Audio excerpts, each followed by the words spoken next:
Yeah, I mean, I don't usually tell people that I'm, writing a book about Satanism. I was asked to review this book. This is from Oxford University Press, and the Journal of the American Academy of Religion said, "Can you write a review of it?" Well, I had a student come in this afternoon. It's his first semester of college. He wants to write a paper on the Gospel of Mark, and he was like, "What's that on your desk?" Right? I had to be like, "It's okay. Like, this isn't God's not dead. Like, I'm just reviewing it." But yeah, people are very worried about it. My wife actually has often said that I was doing this work in situations where I think she probably shouldn't have said it, right? So that's one part of it, and I think a lot of people assumed I must be a Satanist because why else would I write about Satanism, right?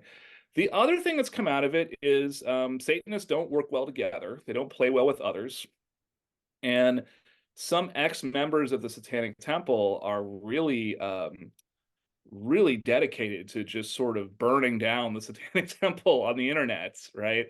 And so I have taken a lot of kind of collateral damage from that, and I think their logic is, I think it's this horrible group because I had a bad time there, and your book doesn't say it's a horrible group, therefore you're with the enemies. So occasionally I will get, really nasty tweets directed at me on Twitter from somebody with some ridiculous name, like whatever, Darth Vader or something like that, who's a Satanist who doesn't like the Satanic Temple and wants to kind of give me an earful or tell me I'm not a real academic, I'm a propagandist or something like that.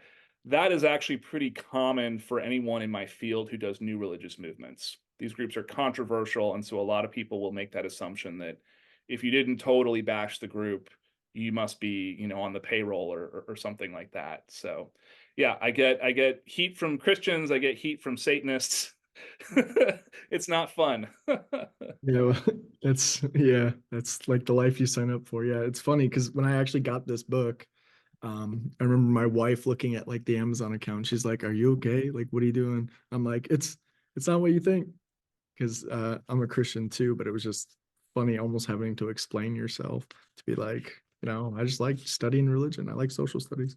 Well, the argument that I would use is if you're alarmed about after school Satan clubs or building statues of the devil and so forth, you should read the book and then you'll have an informed opinion about it, right? And you may still conclude this is dangerous or these people are scoundrels or whatever, but at least it'll be informed.